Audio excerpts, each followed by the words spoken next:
What's up, bitches? Yeah, okay. All right. What's up? Welcome to my welcome to my baby crib. Yep. All right. So this is my movie collection plus TV shows. A lot of the movies I have are bootlegs. Well, not a lot of them, but yeah, no, yeah, a lot of them are bootlegs. If you are if you are offended by that, well, I'm sorry to say. I don't care, all right? So leave a dislike. Please leave a dislike. I want to see a dislike. Leave a dislike.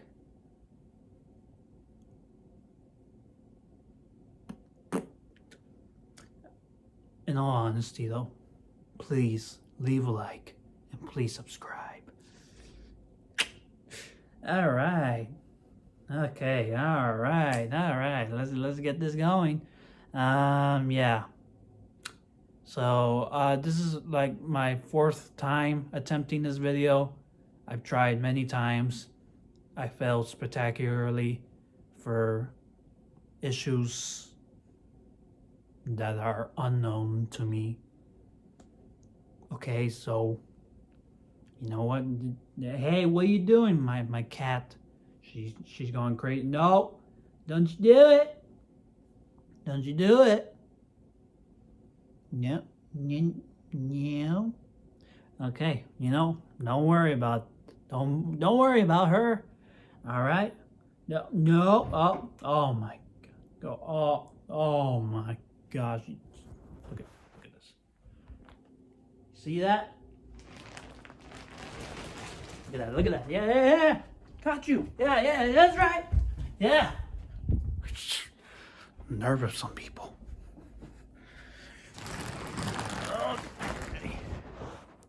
Okay. Okay. Oh. No, this is no good. This is good angle. Welcome. This is my film collection plus TV series, maybe some VHSs. You don't know, anything could happen in this video. Oh, all right. What are you doing? No, that's right. Okay. All right. This is my movie collection. If you're new to this channel, this is my second channel. My main channel is Chill Level TV. I do sketch comedy with storylines and stuff. Check it out. This channel is more, casual stuff, like this video, huh? Movie collection, yeah. Who would have thought? I like movies. Yep. You know, I don't just like cereal. I like movies too. Yeah. Gonna try some things on this channel. You know, video game gameplays. It's already on this channel. Maybe ghost hunting videos, possibly a podcast. Not for another 10 years. What else? You want a closet review? I'm gonna do it. I'm gonna copy PewDiePie. That's what I do. I like to copy people. A day in my life. No, you wouldn't like that. Yeah, man. Okay, this is my movie collection. They're not in alphabetical order. If you're offended or if you get triggered because you have OCD like I do, I'm sorry. Okay. All right. Let's get it. Let's move on this. All right. First film on our list is 2001: A Space Odyssey, directed by Stanley Kubrick. Great. One of the best science fiction films, if not the best. I first, Stanley Kubrick, one of my favorite directors. Even though I haven't seen all of his films, he's still one of my favorites.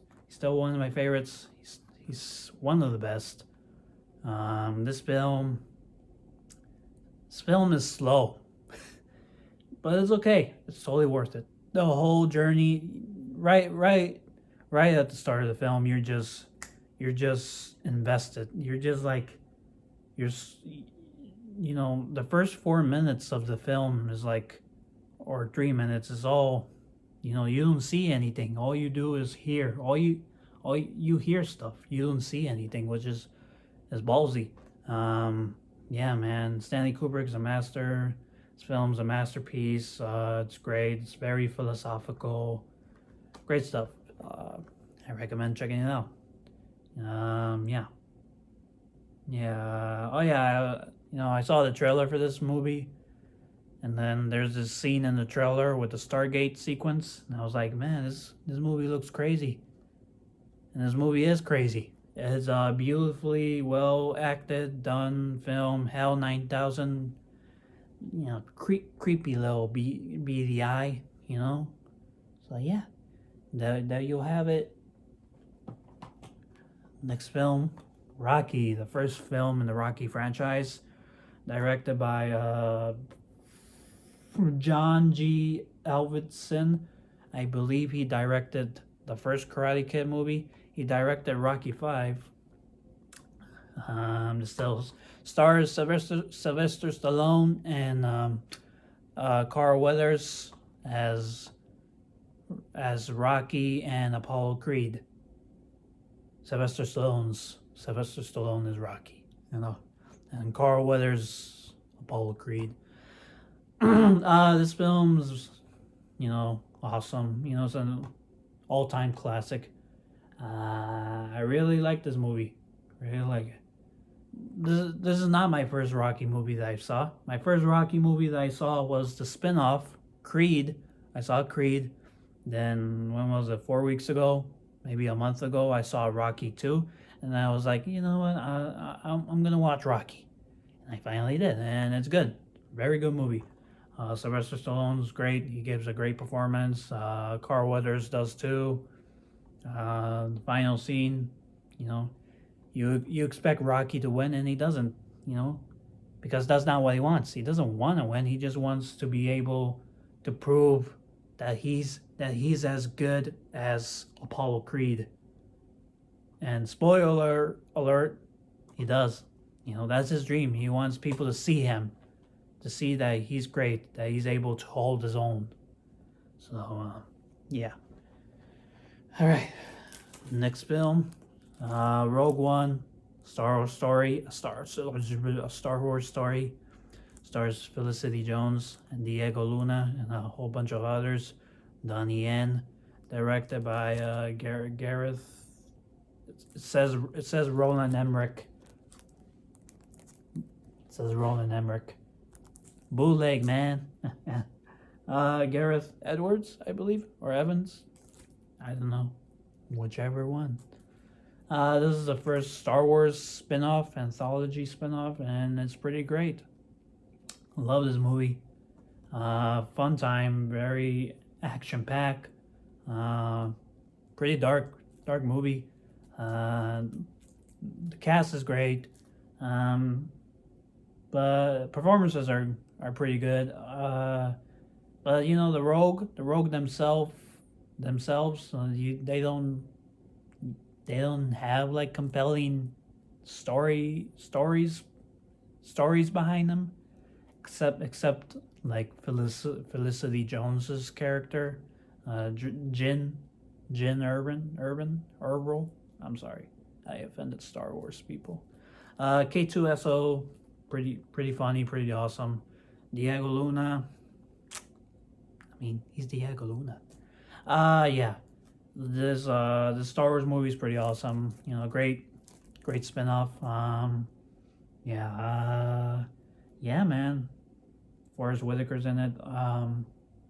The final space battle that takes place on that beach planet that's reminiscent to, you know, Omaha, I guess, Omaha Beach from World War II, and yeah, it's my favorite space battle in any Star Wars movies.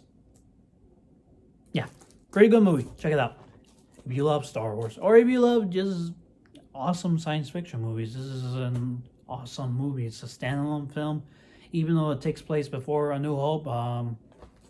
It's still enjoyable as a standalone film.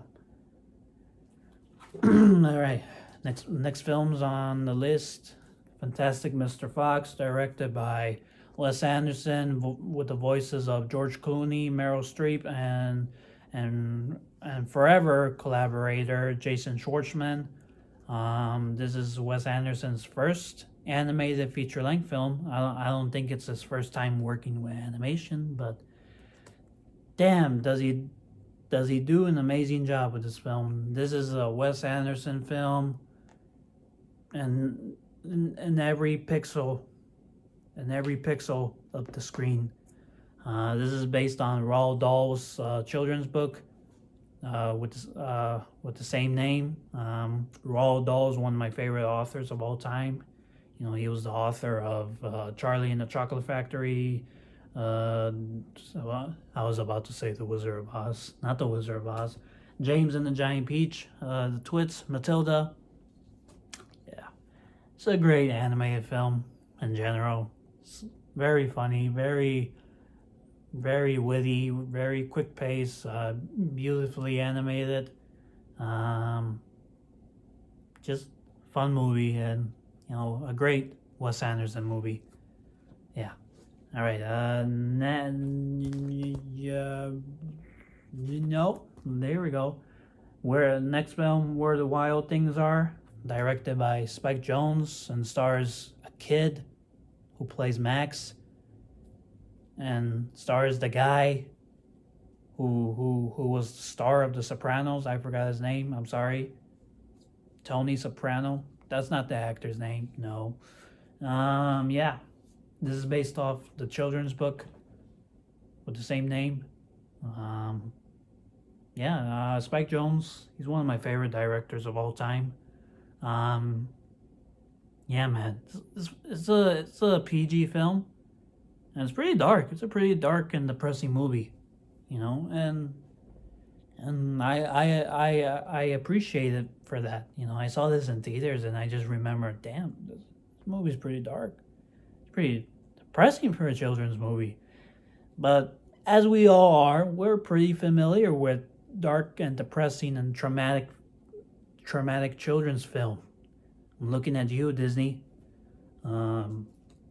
It's a great, well acted, emotional film, mixed depressing film as well. And it's just, it's about, childhood and childhood angst and all that. Catherine Keener's in it, and Mark Ruffalo's in it for a small role. Good film. Check it out. Next film on the list is Kong Skull Island. I believe it's the second film in the MonsterVerse, and it's directed by Jordan Vogt. I'm sorry. It stars Tom Hiddleston, Brie Larson, and King Kong. This is an awesome film, very badass. Of course, King Kong is the star of the film, and he's badass in the film. It's a very different King Kong movie. It's not a remake of the original classic. If you want a direct remake, or if you want a modern update of the King Kong classic film, watch Peter Jackson's King Kong film that stars Adrian Brody and Jack Black, which is his birthday, I think. Is it today or yesterday? I don't know. Skull Island, pretty badass. John C. Reilly is one of my favorite parts of this movie. He's pretty funny and badass. Man. Can't wait. I can't wait for Godzilla versus Kong. And I'm Team King Kong. I'm Team King Kong. Because he's able to move much faster than Godzilla. Godzilla has a lot of weight. But I'm not saying that Godzilla's weak. He's just a bit slower. Okay. Yeah. If you're into monsters and King Kong, check it out. I definitely recommend it. Very, very visually very beautiful as well. Um, well acted. Very good special effects, and yeah, man. Yep. Yep. Yep. I don't know what else to say. Maybe don't say anything else. All right. Tomb Raider. It's a video game movie starring Alicia Vikander, who starred in Ex Machina. I haven't seen this movie. I heard it was good. Yeah, this is obviously based off the video game series, Lara Croft and Tomb Raider, like the modern Indiana Jones. Yeah, I heard it was good, and video game movies. There's a bright future for them. I heard Sonic the Hedgehog was good, and I heard Detective Pikachu was good. But yeah, can't wait for the Mortal Kombat movie. So it's gonna be pretty exciting. Yeah. I'll check it out. I don't know when, but I will. I'm gonna check it out. All right, next film on the list. Wait, hold up. All right. 2012, directed by Roland Emmerich. Hey. And it stars John Cusack, Chiwetel Ejiofor, Amanda Peet, Tom McCarthy. No relation to Paul McCarthy, but who knows? They kind of look alike. And a whole bunch of other people. Danny Glover, sorry. And it's the ultimate disaster movie, in my opinion. This is Roland Emmerich's opus magnum, whatever the term is.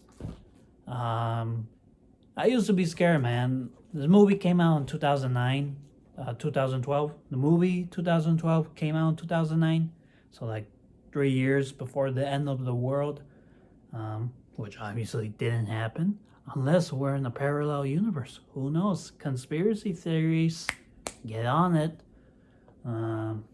Obviously I heard it from conspiracy theories. No, not that. No, it wasn't obvious. Sorry. Sorry. Yeah, I was scared whenever I saw promotion for this film for 2012. I was like, no, not the world. Don't end it. Get away from me. That's how I was. I was very frightened. I thought the world was gonna end. And it didn't, thankfully. Unless we're in a parallel universe. But yeah, if you're a fan of disasters movies, 2012 is the ultimate disaster movie, in my opinion. Roland Emmerich, he's a genius in the disaster genre. It's a fun film. And I have to say, Chiwetel Ejiofor gives a great performance in this movie. He gives a pretty damn good performance. Yeah, he's great. All right. Next films. How many films? What we got next? That's right. We got my Fast and Furious collection. All right. My Fast and Furious collection. I am missing a couple of Fast and Furious films, but I'll get them one day. So yeah, this is my collection. As you can see, I got the first one, Fast and the Furious, Point Break ripoff. I still like it. 2 Fast and Furious, I have it. I don't know where it is, but yeah, I really like that movie. It's a fun, dumb movie, guilty pleasure. And it's their critics, and I read an article, a ranking of the Fast and Furious movies, where they said Too Fast to Furious.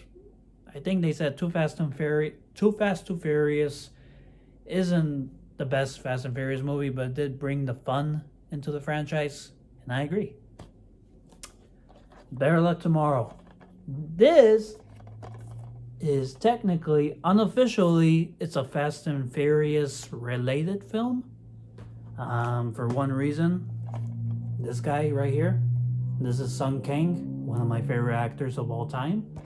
And he plays Han in the Fast and Furious franchise. And he also plays Han in this film. He plays the same character. It's the same character in both of these, in the Fast and Furious franchise and also in this film. And this was directed by Justin Lin. This is like his first independent film, I believe. I don't know, maybe it's his second film. Yeah, Han is in this film actually. Which is, when I read about it, I was like, what? He's in a completely different film. This film is like rated R and it's a crime drama and it has nothing to do with cars. It's like a coming of age crime drama film. And yes, Han does drive a car in it, but that's pretty much it. There's nothing really. There's no cars really involved. But yeah, knowing that fact, I was like, oh, I need to check this film out. It's pretty interesting. Han is in a completely different film, and this film, he was in this film way before Tokyo Drift and any Fast and Furious movies. So this is technically his first appearance in any film. The character of Han, and I love Han, one of my favorite characters of all time. This is a pretty good movie. I highly recommend it. Justin Lin did a great job on this film, and there's like a mini documentary about the making of this film by the Yum Yum F channel, which is has been dead for years. But I recommend checking out the documentary for Better Luck Tomorrow. It's a good movie, and also just interesting connection to the Fast and Furious franchise. So I included it in my collection. Okay, alright. Oh, and this is in chronological order, so Tokyo Drift is much later. Fast and Furious, the fourth film, technically the third film. Pretty good, I like it. I like all of the Fast and Furious movies. Even the bad ones. They're just enjoyable. Fast 5, one of the best Fast and Furious movies, if not the best, but it's not my favorite. It's one of my favorites. And the first introduction of The Rock into the series. Fast and Furious 6, pretty good movie. Not as good as Fast 5, but pretty good and pretty fun.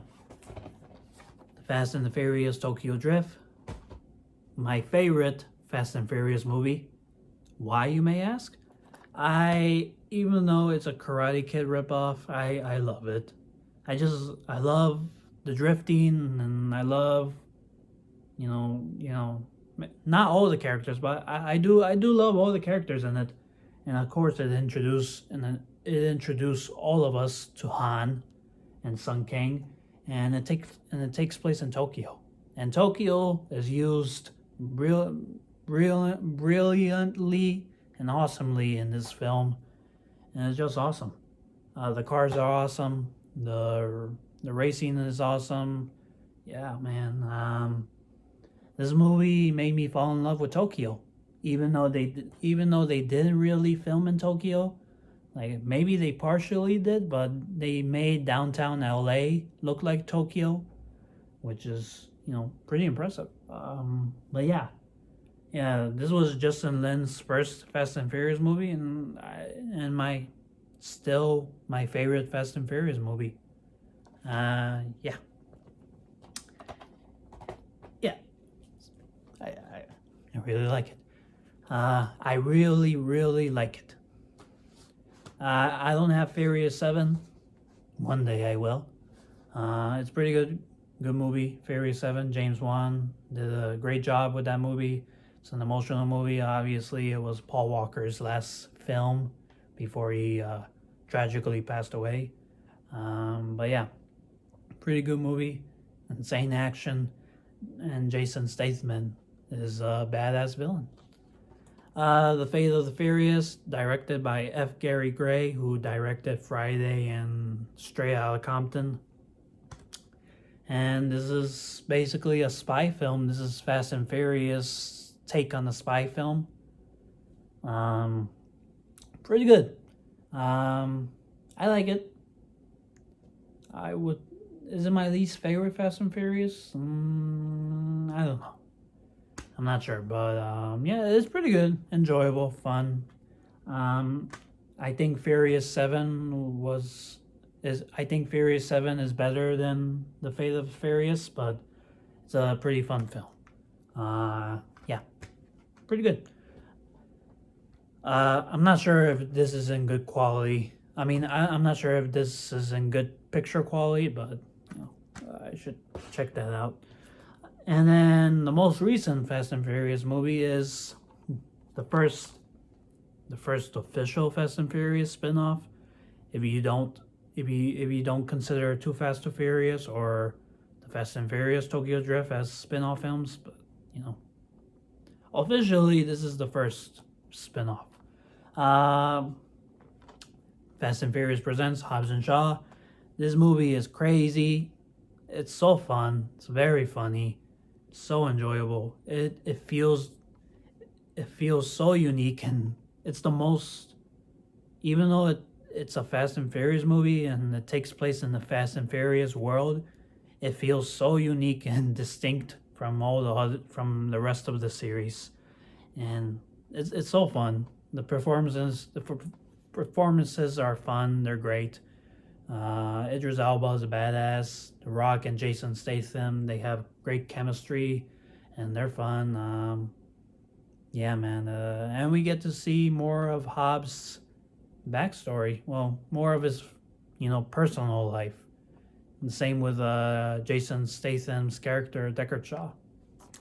Yeah, very crazy film. Highly recommend. One of the best Fast and Furious movies, in my opinion.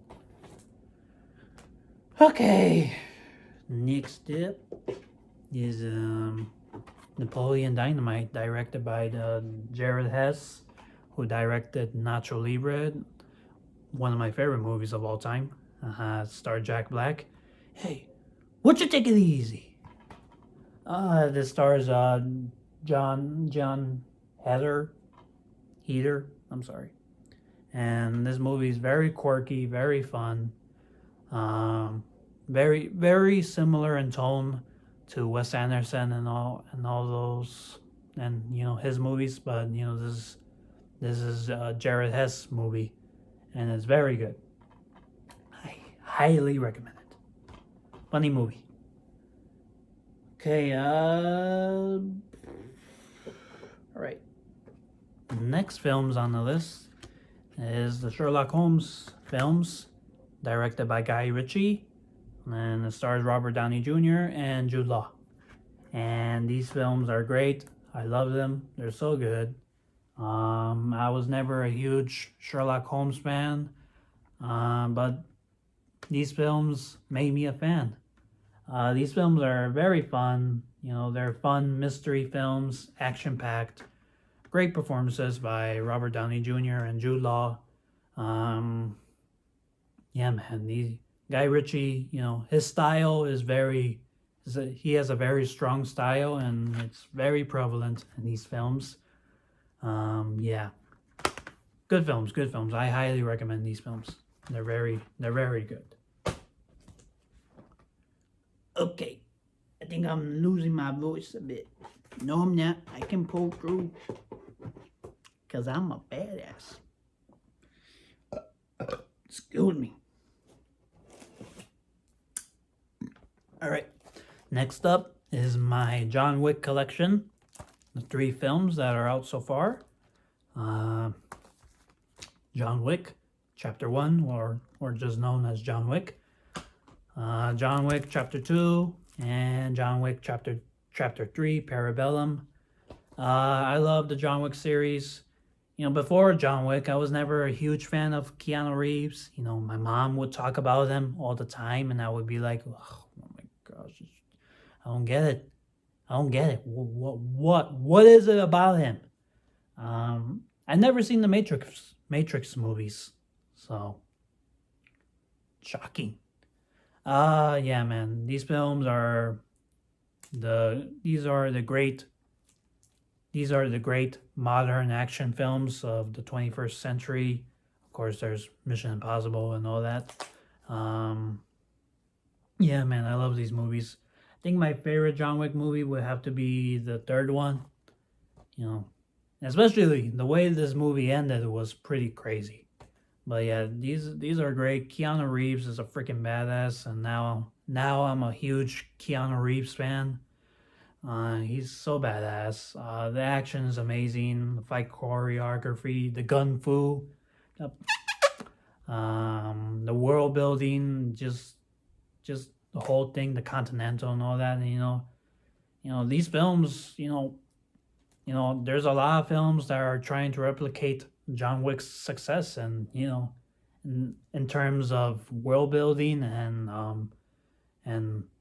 fight choreography, and yeah, man, yeah, Keanu Reeves is great in the role. He gives a great performance as John Wick.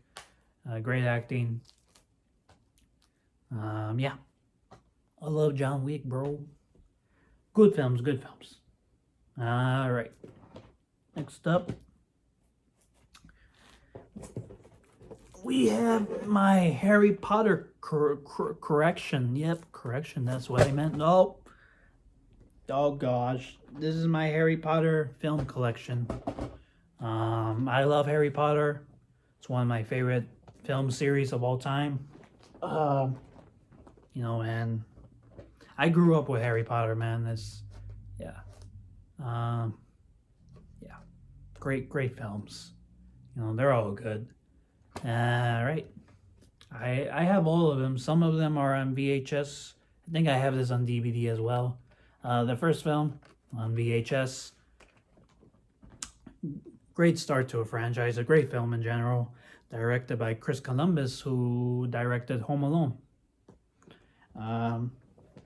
Second film, The Chamber of Secrets, darker, sequel to the first one, darker than the first one. I used to have the well, I still do, but I have the VHS of this one, but I would rewatch the second one so many times that I messed up the VHS tape. So now I have the DVD. Introduces us to Dobby, yeah, Doobie da blah. It's the last Harry Potter movie that Chris Columbus directed. Okay. Harry Potter and the Prisoner of Azkaban, directed by Alfonso Cuarón, who directed many films like Roma, Y Tu Mamá También. Pretty good movie. Pretty good movie. Harry Potter and the Goblet of Fire. This is the first Harry Potter movie I saw in theaters. It's not the first Harry Potter movie I saw, but it's the first one I saw in theaters. Goblet of Fire, man. This film was intense. Man. When I saw it in theaters, I was like, damn, this movie's intense.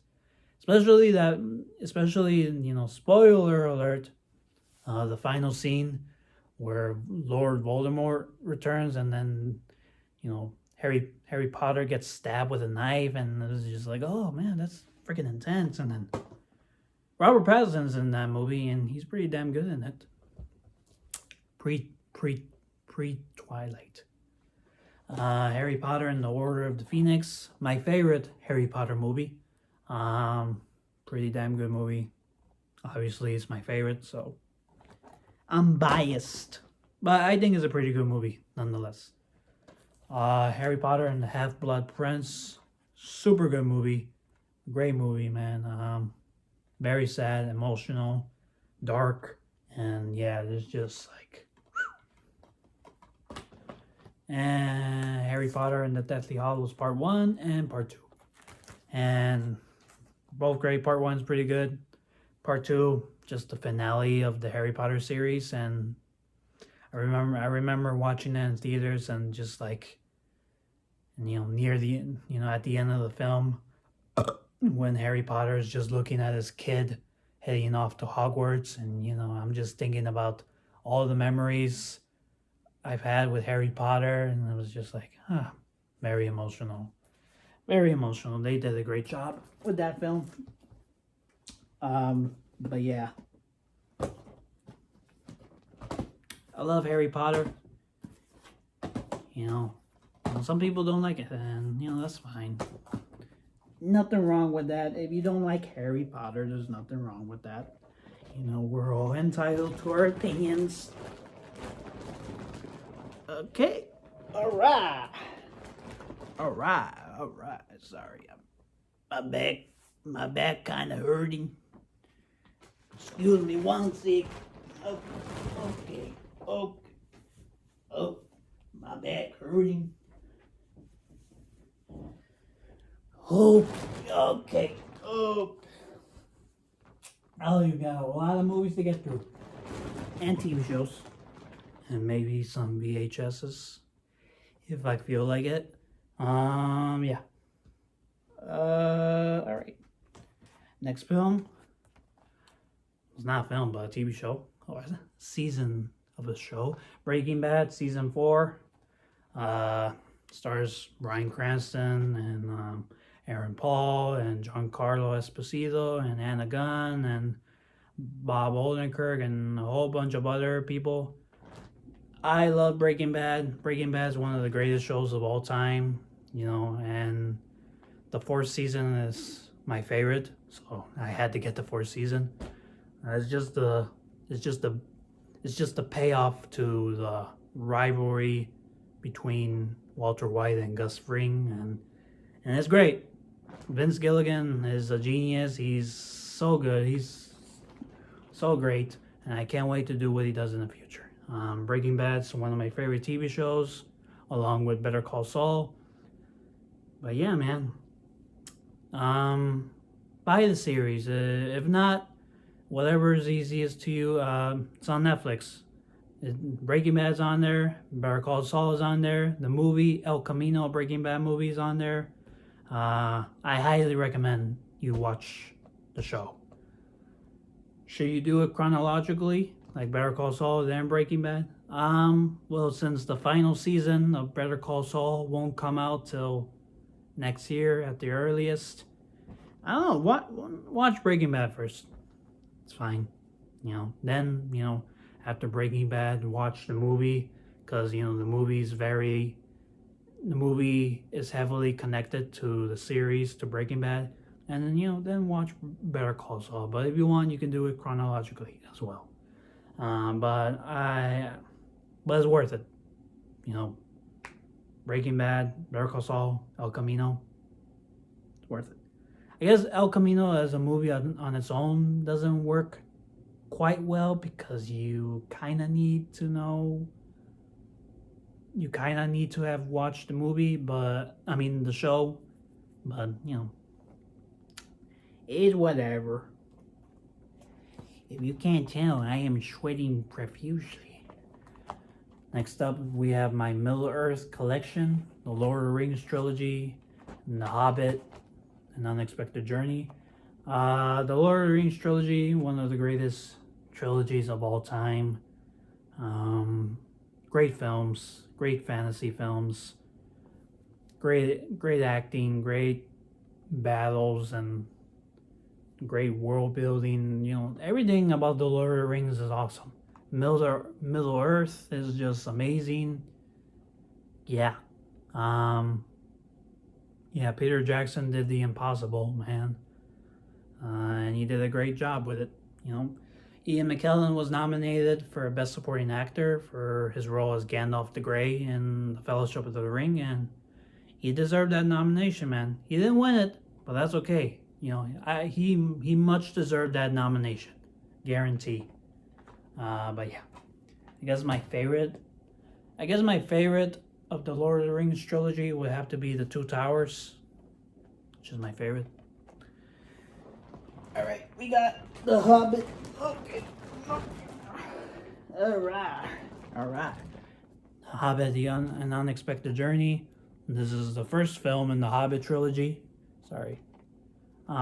It's my favorite of the Hobbit trilogy. I think it's a very good film. Obviously, the Hobbit films are nowhere in comparison to the Lord of the Rings trilogy, but it's still a pretty good trilogy. You know, far better than the Star Wars prequels. I'm just saying. But yeah. I'm a huge fan of the Hobbit trilogy. I love the first one. Martin Freeman is great. Ian McKellen is great as always. Richard Armitage is great as Thorin Oakenshield. You know, someone said that Richard Armitage should be cast as the new Wolverine. He's got my seal of approval. Well, he's not my first choice, but Aaron Paul is my first choice for Wolverine, but that's just me. But yeah, good movie. I remember watching this in the theaters, and I'd be like, "It's the Shire. We're back at the Shire, guys." Yeah. Why am I sweating profusely? That was an unnecessary detail. Why am I sweating profusely? Alright, next up is my Pirates of the Caribbean collection. I only have two. I have the first one. I don't know where it is. But yeah. Got Dead Man's Chest and Stranger Tides. This is not mine, actually. This is my parents' movie, but I claimed it as my own, so it's mine. Yeah. I love the Pirates of the Caribbean series. They're fun movies. They're great. They're fun. Yeah. This Dead Man's Chest was the first Pirates of the Caribbean movie I saw in theaters. It wasn't my first Pirates of the Caribbean movie, but it was the first one I saw in theaters. And I remember watching this movie, I was being like, this is, being tensed up. I was so tense because the movie was so intense. Davy Jones, Bill Nighy is great as Davy Jones. And of course, Johnny Depp, Orlando Bloom, and Keira Knightley are great in the films as well. The original trio. Step out of the way, Luke Skywalker, Han Solo, and Princess Leia. We got a new trio. Yeah, man, this is a pretty intense movie. Well, nowadays it's not because I know the movie, I've seen it, and I'm older. But like when I was like 6 or 7, and I saw this movie for the first time, and it was like, damn. Well, okay, Disney, you made a pretty intense movie. But yeah. On Stranger Tides, I like it. I saw it in theaters. I really like it. It's not the best. It's not the worst. But I really like it. And yeah, it was a mistake to have Johnny Depp's character Jack Sparrow as the main character. He doesn't work quite as well as the main character, as the main lead, but he's still pretty good. And also, this was Sam Claflin's first film that he ever acted in. And Sam Claflin's one of my favorite actors of all time. Yes, I have a lot of favorite actors. It's so hot. Huh? I'm sorry. I take this off. Of course it's so hot because I wear long sleeves under my sweaters that are covering my arms and stuff. And you know what? I don't care. Why is the camera so messed up? Who messed up the camera? Okay. Alright. Alright. Next film is Divergent. I really like this movie. I thought it was pretty good. This is based on the young adult fiction book of the same name. And obviously this was during the trend where, studios were adapting. Actually, this was made by the same company that did the Hunger Games. So of course everybody wanted to replicate the Hunger Games success.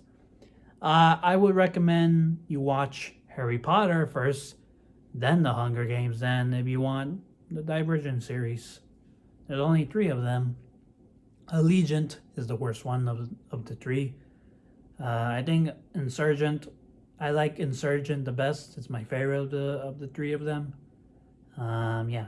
The third one was actually part one of a two-part finale, but no, it's not gonna happen. It's not gonna happen, and that's unfortunate. Okay. Shailene Woodley's great in the movie. Theo James, I believe that's his name. He plays four. He's pretty good. He's pretty badass. Yeah, I like it. I like it. Never seen this movie. I never seen it. So what do you expect me to say? I am sorry. I have a wedgie. I haven't seen it. Stars Jason Bateman, Amanda Peet, Zach Braff. I wanted to get it. I told my mom, can you buy me this movie? And she bought it for me. I'm not interested in watching it anymore. Okay. Next up on the list is Battle Royale, directed by Kenji Fukasaku, and as you can see, I don't know if you can tell, this is Quentin Tarantino's favorite movie of the last 20 years. And he said he wished he directed the movie, and I get it. This movie is pretty badass. It's violent, pretty emotional as well. Well acted. It's violent. I think this movie was like banned in Japan or something. Or I don't know. It was banned somewhere. But yeah, pretty good movie. It's pretty awesome. I highly recommend it. And I kind of like the second one too, Battle Royale. Even though the main characters from the previous film are dressed like Al Qaeda soldiers in the second film, which is just in terrible taste. But I kind of like the second film. It was nice seeing the characters from the first film being the second film. You just wonder, well, what happens to them after. You just wonder what happens to them after the first film. And you get your answer in the second one. Even though it's a terrible movie, but I kind of like it. Yeah. This is Doctor Who, Series 4, Part 2. I don't have Part 1.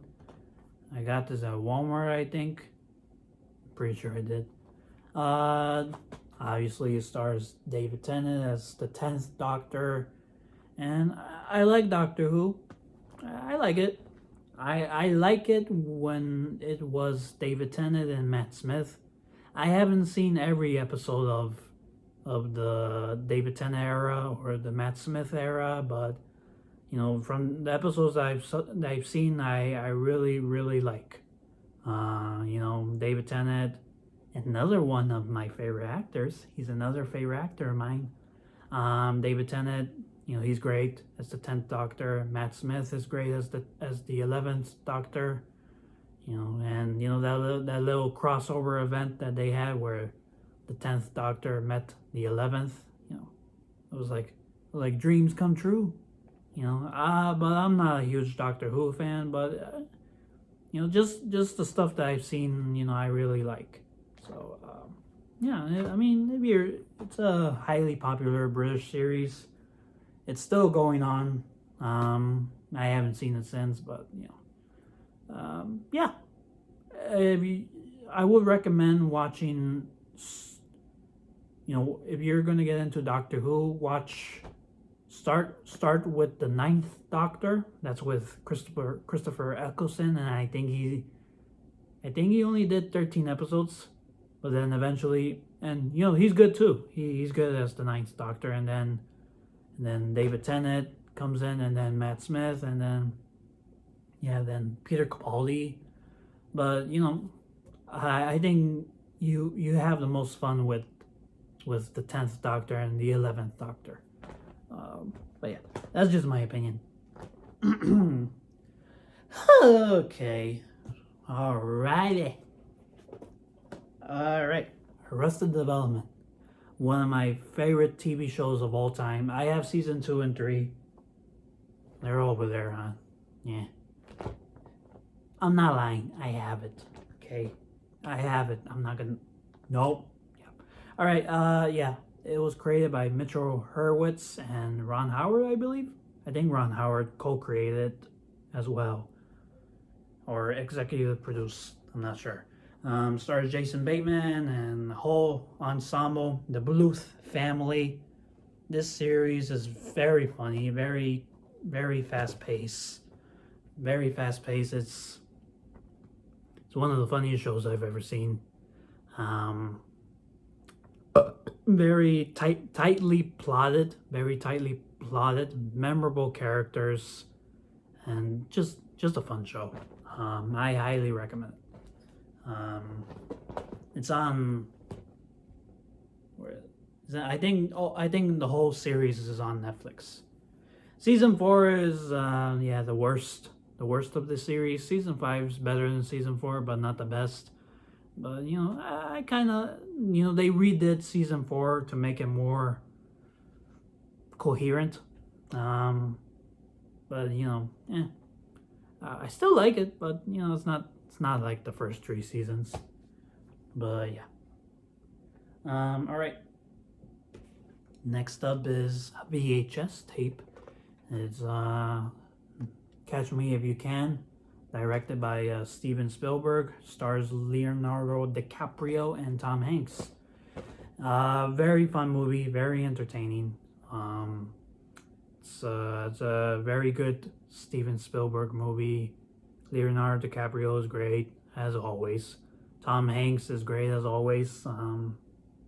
It's a fun movie. Very fun movie. I recommend it. If you're into Steven Spielberg, I recommend it. Next film, Raiders of the Lost Ark, the first Indiana Jones movie. Chronologically, the second, it takes place after Temple of Doom, even though Temple of Doom came out after this movie. But still, this is another film directed by Steven Spielberg. And it's been years since I've seen this movie. I need to rewatch it. I was rewatching it on Netflix, and then I paused it. It's been about a week. Yeah. But yeah, from what I remember, I really enjoyed it. I saw the 4th one in theaters, and I liked it. But I was like, how old was I? Maybe like 6 or 7. When did the 4th one come out? I don't remember, but yeah. The cool thing about this, this is on VHS. I got this at a garage sale, but the person who owned this VHS, they gave it to me for free. And it was like, no, here, you can have it. And I was like, what? Really? Yeah, take it, have it. I was like, oh, thank you. I was like, that was so nice of them. It was like, and then it was Indiana Jones. And it was like, you're going to give me an Indiana Jones movie for free? I didn't say that, but I was thinking that in my head. But yeah, I was like, it was so cool and so nice. But yeah. Yeah. Harrison Ford is awesome. So, next film is Shrek 2 by DreamWorks Animation, and it stars the voices of Mike Myers, Cameron Diaz, Eddie Murphy, and Antonio Banderas. And it's the best sequel in the Shrek series. My favorite of the Shrek series. It's a very funny movie. That's what I appreciate about DreamWorks. They're very distinct and different with their approach to films. Shrek 2 is very funny. There's a lot of hidden jokes, adult jokes. But it's a film that the whole family can enjoy. Ugh. But yeah, very good sequel. Yeah, yeah, I can't think of anything else to say. But yeah, if you love DreamWorks, you know, I would watch DreamWorks films, you know, their earliest films, and you know, Shrek is definitely a classic. Shrek 2, far better than the first film, even though the first film is pretty good. Yeah, Shrek 2 is definitely the best of the bunch. Yeah, pretty good movie. Pretty good. And Puss in Boots, man. Freaking badass and adorable. Next film is Father of the Bride by Touchstone Pictures. It stars Steve Martin and Diane Keaton and Martin Short. And this is a film about a father, you know, just accepting that his daughter is going to get married. This film, especially now, just looking, I haven't seen the film in a long time, but I think I'm going to rewatch it because recently my cousin got engaged and she's growing up, man. She's growing up, and just like, yeah, I just like I feel I remember this movie and I love it. I love this movie so much. It's so good, and I feel like him. I feel like what's his character's name? George Banks, I believe. I feel like his character.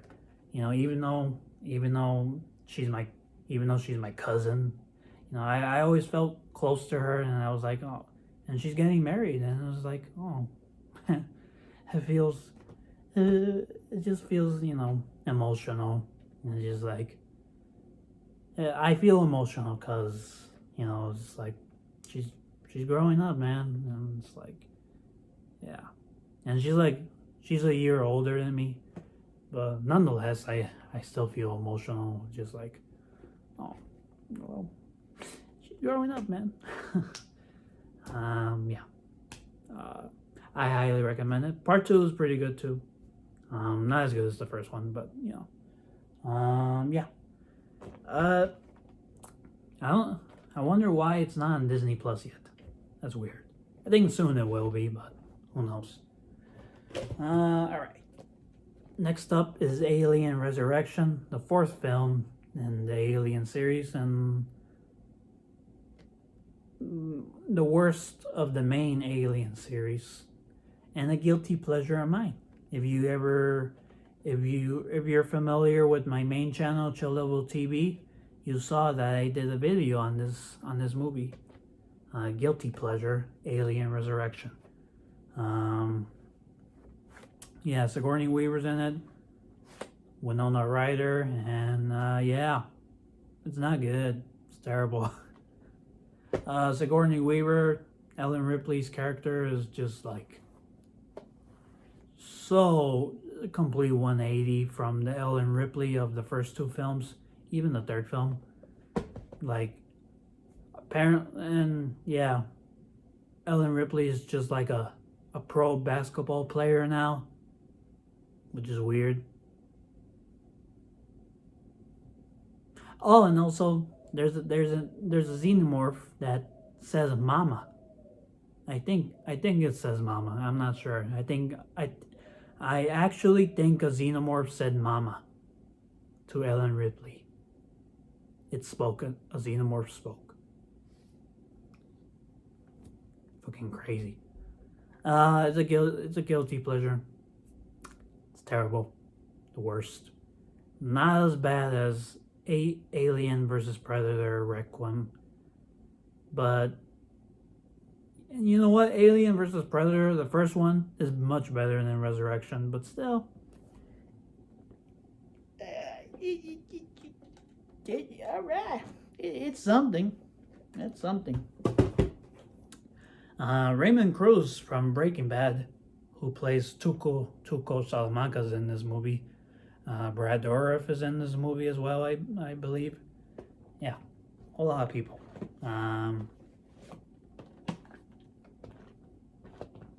Yeah.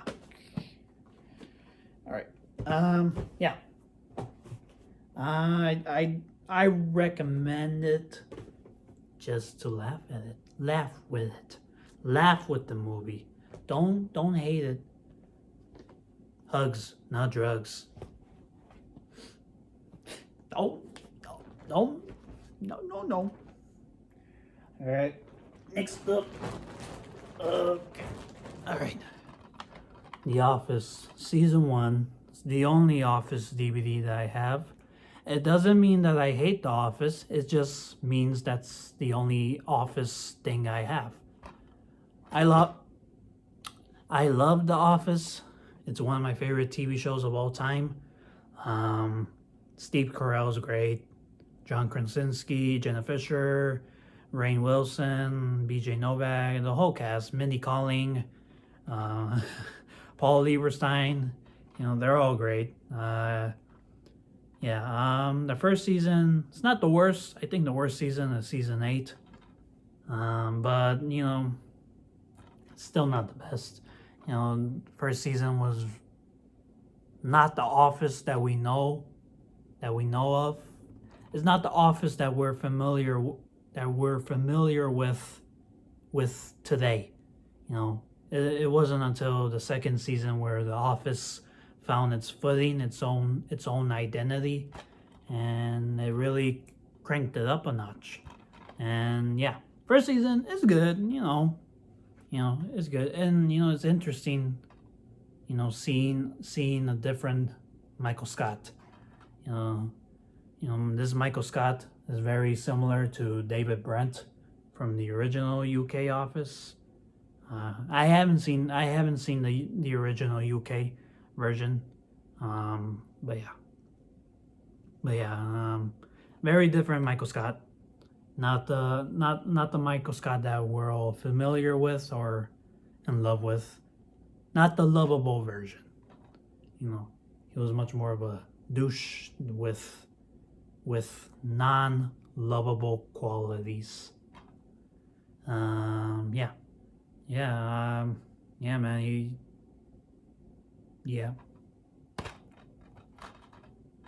I love The Office, so yeah. I mean, it's gotta be a part of your collection. If you want to collect The Office, the whole series, season 1's gotta be a part of it, man. There has to be a foundation. Okay. Okay, next up is Me Before You. Good romantic movie. Stars Sam Claflin and Emilia Clarke. Very good romantic movie. I like it. I really liked it. I watched it because it had Sam Claflin and Emilia Clarke. And yeah, it's a good movie. Good movie. It's based on the book. Yeah. Sad ending. Yeah. But it's good. Well acted and yeah. Charming. I like it. I'm sorry. Ready Player One, directed by Steven Spielberg and stars a whole bunch of people. This is the nerdiest movie. This is the most nerdiest movie you'll ever see in your life.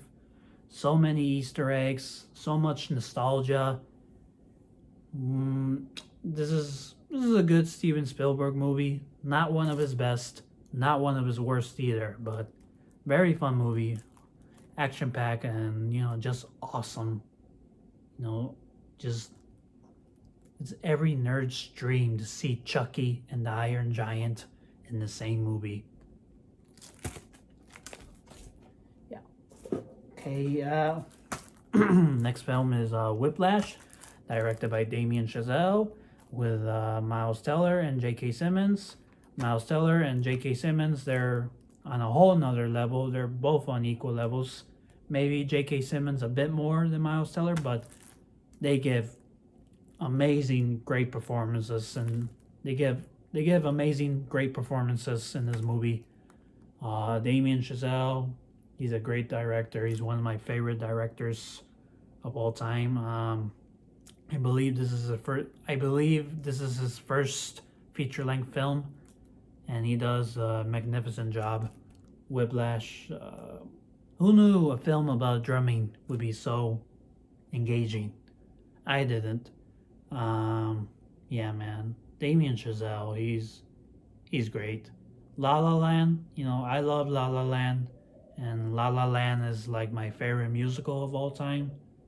And yeah, what he did with this film is just just amazing work. You know, yeah, very investing. Next film, Baby Driver, directed by Edgar Wright, and it stars Ansel Elgort and John Hamm and Jamie Foxx and a whole bunch of other people. I watched the first half hour. I paused it. It's been 2 years since. It's not that I hate the movie or I thought the movie was boring. Is that I do it with a lot of movies. Like I'll pause it and then I'll move on to something else and I'll forget about the movie. And it'll be years later and I need to rewatch this movie.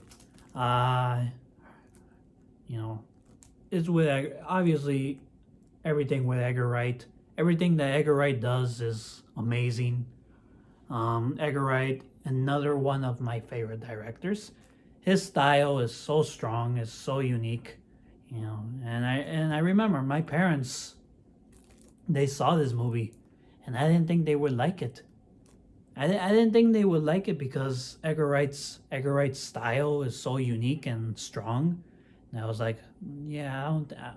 How? Yeah, I didn't think they would like it, and they did. And my mom was like, "This movie's so good, this movie's so good." And I told my mom, "Yeah, I haven't seen it."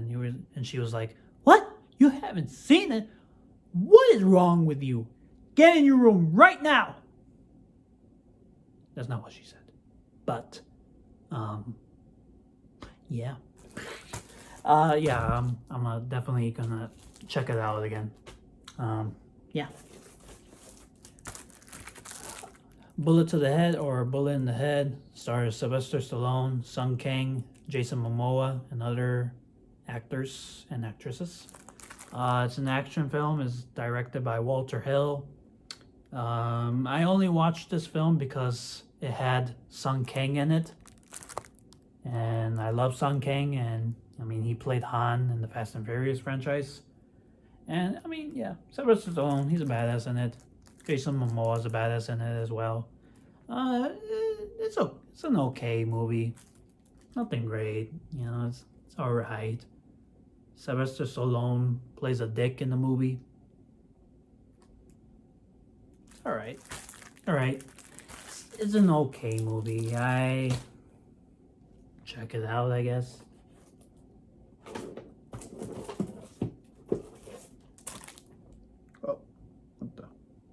Cram. This is my Die Hard collection. I'm missing 2 and 3, but yeah, I love Die Hard and I love the Die Hard series. Yeah, Die Hard, the first one.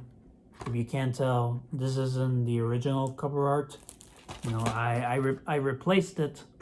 I replaced it with a I printed out an image from the internet and I put this cover art on the DVD. I didn't like the original cover art that the DVD had. I can't even talk anymore. I replaced the cover art, with this image because I didn't like the original. It was like, all right. This is not a bootleg. This is an original. This is original. Yeah. This is my favorite of the Die Hard series, the first one. It's a classic action movie. Bruce Willis is amazing. Alan Rickman is amazing as Hans Gruber. Reginald Val Johnson is amazing as Al Powell. Excuse me. Yeah, I love this movie, and it is a Christmas movie. It's a Christmas movie. Okay? Don't let anybody else tell you otherwise. Die Hard 2. I really love Die Hard 2, man. I'm a big fan of it. I love that it takes place in an airport, and I just love the chaos and the stress that comes when things take place at an airport. It's just a lot of things can happen. Tensions rise, and yeah. Die Hard 3 is amazing. It's one of the best, if not the best, Die Hard sequel. Very good movie. Jeremy Irons is amazing as Simon Gruber. Samuel L. Jackson is amazing as Zeus. Bruce Willis and Samuel L. Jackson have great chemistry. Great performances, great action. Yeah, and the director from the first film came back to direct the third one. So, yeah. Live Free or Die Hard. Pretty good Die Hard movie. Not the best, not the worst. A lot of people did not like that it was PG-13, but it's fine. It's still fine. But, preferably I want an R-rated Die Hard movie. So, if you're ever going to do another Die Hard movie, make it rated R. Obviously, this has the unrated version on it as well. But yeah, it's a pretty good Die Hard movie. Bruce Willis is still great as John McClane. But yeah. A Good Day to Die Hard, the fifth film in the Die Hard series and the worst film in the Die Hard series and one of the worst films ever made. And John McClane does not feel like John McClane. The action is not Die Hard at all. This does not look like a Die Hard movie. This does not feel like a Die Hard movie. It's terrible. Okay. Next film, Amores Perros. This stars another one of my favorite actors, Gael Garcia Bernal. Directed by Alejandro Gonzalez Inarritu. I probably butchered his last name, and I'm sorry. I haven't seen this movie. I should. I think I heard it was hard to watch. I don't know. I haven't seen it. I got this at Goodwill. And I'll argue to death for Goodwill. I love Goodwill. You can find any movie there. Almost any movie, but you can find unique movies there. Like this one. So, yeah. I haven't seen it. I should. Maybe I'll watch it today. I'm not sure. Next film is Requiem for a Dream, directed by Darren Aronofsky. Stars Jared Leto, Jennifer Connelly, Marlon Wayans, and Ellen Burstyn. This. So I started watching this film. I paused it. It's been 3 years. Like I said, it's not because I found the movie boring or because I thought the movie was terrible. It's because I do it with a lot of movies. I pause it, and then I forget about it, and I move on. I did it with Fantastic Beasts, The Crimes of Grindelwald. The movie had like 20 minutes left. I paused it, and then I moved on. I forgot about it. It's been like a year since I saw the movie, and I haven't finished it. But yeah, this movie I heard is really good, and so far, from what I've seen, it's pretty good. Very stylistic,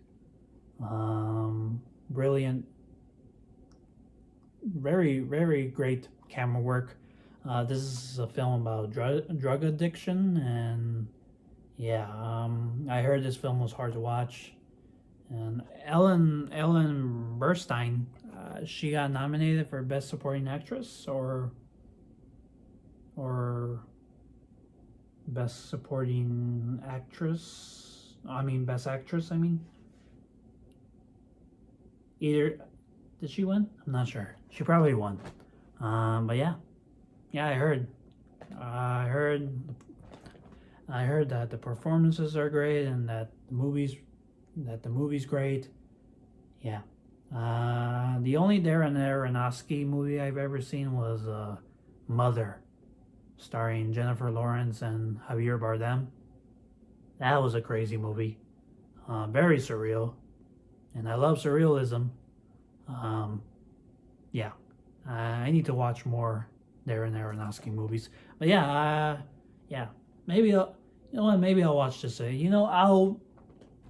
I don't know what I'm gonna do today, but I'll try to watch, these movies. The movies I haven't seen. Okay. Okay. My back hurting. Yep.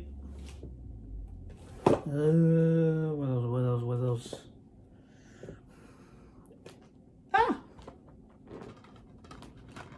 Donnie Darko.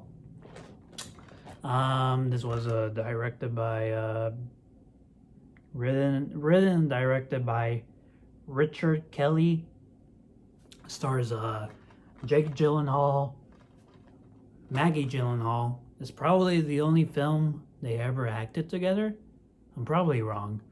And a whole bunch of other people. Jake Gyllenhaal's like hella young in it, and he gives a great performance as Donnie Darko. How I would describe the film: it's a coming of age story with time travel. That's all I'll say. It's a very, very great movie. Great movie. I highly recommend it. So good. There's a guy in a bunny costume. If that doesn't intrigue you, I don't know what will. Yeah. I love Jake Gyllenhaal.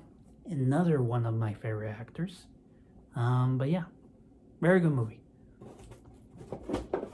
And also the sequel. I haven't seen the sequel. I heard it's terrible. Alright, moving on. Rushmore, directed by Wes Anderson, and it stars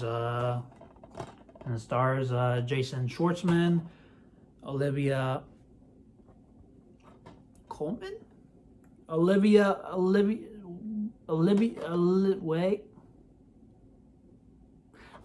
Williams, and Bill Murray. It's Wes Anderson's second film, and Jason Schwartzman's first film that he ever acted in, I believe. I'm not sure. It's a coming of age story as well. Very good movie. Very good movie. Great Wes Anderson movie. Jason Schwartzman gives a great performance. Olivia Williams as well. She gives a great performance. Bill Murray gives a great performance. I mean, all around the movie's pretty great. One of the weirdest things about that movie, Rushmore, it's a rated R movie, right? And it was made by Touchstone Pictures, which is owned by Disney. And I got the movie from the Disney Movie Club, that website where Disney sends you a new release every 4 weeks, like the newest Star Wars movie. And the weird thing is, the majority of Disney movies are either rated G, PG, or PG-13. They don't have rated R movies. And that was the only rated R movie that they had. When I saw it, I was like, oh, I need to get this movie because I love Wes Anderson and I love Rushmore. So, I got it. The movie's gone. It's not even on the website anymore, which is weird. It's like, that's the only rated R movie they have on there. It was weird. Yeah. Oh, my leg is hurting me. This is what happens when you sit like a pretzel. Okay. Right. Excuse me. Next film is Y Tu Mamá También, directed by Alfonso Cuarón, and it stars Diego Luna and Gael Garcia Bernal. And this is a road trip movie. It's a very good movie. Very good. It's a great movie. Gael Gael Garcia Bernal and Diego Luna give great performances. The actress, what's her name? Maribel Verdú, who plays Luisa, who plays Luisa in the film. She's great as well.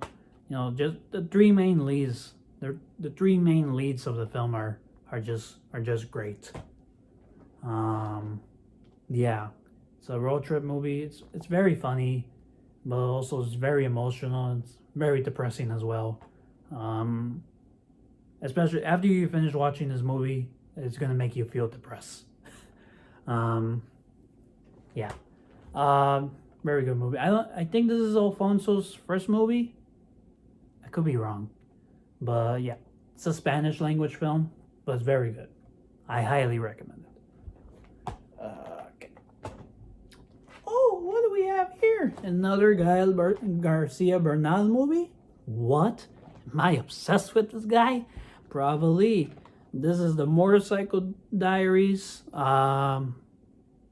Very good movie. I love this movie so much. It's a road trip movie as well. Gael plays Ernesto Che Guevara. You know, he's Guevara. Yeah, Guevara. He plays a historical figure. You know, he was a revolutionist from Chile.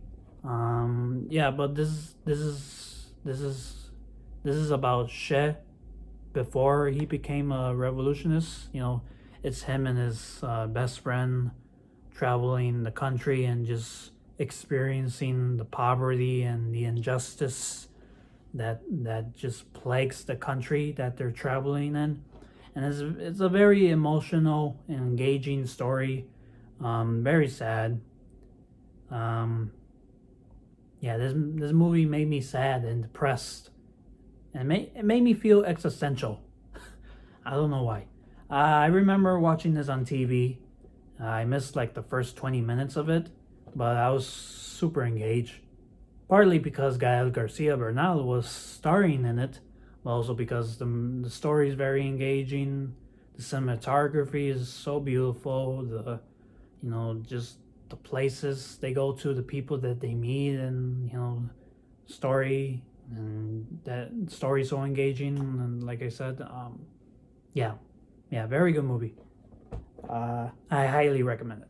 It's a Spanish language film as well, but still a very good movie. That you shouldn't let that stop you from watching the movie. Oh, another one, Gael Garcia Bernal. I have not seen this movie, but I bought it because obviously it has my boy. Yeah, I don't know. It's a romantic comedy, I think. But yeah, I need to check it out. Next film, Synecdoche, New York, written and directed by Charlie Kaufman, one of my favorite screenwriters of all time. It stars Philip Seymour Hoffman and oh my gosh, Samantha Morton, Catherine Keener, and a whole bunch of other people. This movie is very, very depressing. It's a very depressing movie. It's a very abstract movie, of course. I mean, that's Charlie Kaufman. He has a very unique mind, and he's so creative. He wrote Eternal Sunshine of the Spotless Mind, one of my favorite movies of all time. He wrote Being John Malkovich and Adaptation, I believe, as well. And he wrote and directed this movie. And this is his first movie, I believe. It's very abstract. It's very surreal and very sad and emotional, and I think a critic, was it Roger Ebert or someone said it. A critic said that this movie was about life, and yeah, this movie does make you think about life. in a very existential way. Um, yeah, yeah, man, this is a very good movie, very good. A lot of people didn't like it. Critics didn't like it. You know, they were like, it's too pretentious, it's too depressing. It was like it's too confusing, and I was like, you know, you're just seeing it at the surface of it. You know, look deeper, feel it, like, you know. And this movie, yes, this movie is very confusing and, you know, very abstract, but I think what's more important is that you feel the feelings that Charlie Kaufman is trying to engage with you, if that makes any sense. Yeah, Philip Seymour Hoffman gives a great performance in this movie. Um, yeah, can't recommend it enough. Next film, being John Malkovich, and I believe this is Spike Jonze's first movie. This stars John Cusack, Cameron Diaz, Catherine Keener, and of course John Malkovich. Um, very one of the weirdest movies I've ever seen, but it's very brilliant, very good. So good. Performances are great. John Malkovich is great as himself. It's a funny movie, pretty funny movie. Yeah, and very twisted. You know, especially the end. It's you know, sort of twisted. That's all I'll say about it. And also, fun fact: this might take place in the same world as Jordan Peele's Get Out. Just saying. Jordan Peele did say something about that. I think he said, "Oh yeah, it's like a spiritual sequel of sorts, or like a sequel of sorts." But yeah. And also, Catherine Keener's in both of these films, and John Malkovich and in Get Out. Yeah, so she might be playing the same character, even though they have different names. Might be the same character. But yeah. All right. Bowling for Columbine and Fahrenheit 9/11. These were directed by Michael Moore, and these are Michael Moore is a very controversial figure in the documentary scene, and hey man, yeah, I mean these films are, you know, his particular filming style is very controversial, but you know, effective in many ways. But yeah, bowling for Columbine. It's about the Columbine shooting, of course, but it's also about the effects of guns and the effects of guns that it has, the effects of guns that it has on society, and you know, gun laws and the aftermath of the Columbine shooting, and you know, and also the precursors to the, you know, what and also stuff that led up to the Columbine shooting. Yeah, this movie is very important. Very, especially, it's very prevalent to today's times. It's very good. It does show footage. It shows footage from the Columbine school shooting, but it doesn't show anything graphic, at least from what I can remember. But if you don't want to see anything, if you don't want to see any footage from that horrible tragedy, yeah, I recommend you skip those parts. But also I recommend you watch this film. But also if you don't want to see anything graphic or, you know, horrifying, then you know that's understandable. But yeah, this is a very important film, very good. Michael Moore is a genius, in my opinion. Yeah, it's a very funny movie as well. Yeah, yeah. I don't know. I always found. I think I always. I always found documentaries, like documentaries that were about more darker subjects. I always found like documentaries that revolve around darker subjects. I always found them interesting. I don't know. It's probably a weird thing, but I don't know. That's why I wanted to watch this film, because it deals with Columbine, and it's such a dark and tragic thing. But I was like, it's interesting. Like, I find it interesting because I'm just like, what led up to it? Why did these horrible people do these horrible things? They killed innocent people, their fellow classmates.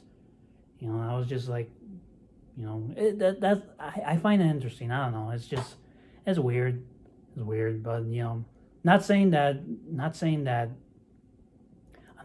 it's fun to learn about Columbine. It's just interesting to me. I don't know how else to explain them, but like, yeah. I just find the whole situation interesting, and the like what led up to it, and the aftermath of it, and the effects and all that. But yeah, very good movie. Like I said, prevalent to today's times. I highly recommend it. Another film, very prevalent. Fahrenheit 9/11, directed by Michael Moore again. This deals with, of course, 9/11, and the aftermath of 9/11, the effects of it, and the cause and the effects and all that, and what led up to 9/11. It deals with the war of Iraq. It delves into the war of Iraq stuff. Yeah, another very good Michael Moore documentary. Not as good as Bowling for Columbine, but very good as well. Excuse me. Yeah, of course the title is very reminiscent to Ray Bradbury's book, Fahrenheit 451. I believe that's right. Of course, they're drawing allusions from the book to, with 9/11 and all of that. Yeah, it's been a long time since I saw this movie. I don't remember much of it. Not saying that it was terrible, but it's still a pretty good documentary. But yeah, from what I remember, they do show footage from the war of Iraq, and it's pretty graphic. I believe they show images of dead bodies and images of dead children, and yeah, it's pretty graphic stuff. If you don't want to see that, I mean, who wants to see any of that? I mean, yeah, you don't have to. You can skip those parts. But I also recommend you should watch this film, because it's prevalent. It's interesting. Yeah. All right. That is the first. That is my first drawer of movies. Not finished yet, so hold your horses. That's not offensive. It's kind of offensive. Why are you trying to be offensive? Why you always lying? Why the fuck you lying? Oh my gosh. Stop fucking lying. I'm sorry. I'm a disappointment. I know. Okay. Yeah. So we're gonna continue on. Yep. We're gonna continue on. So stay tuned.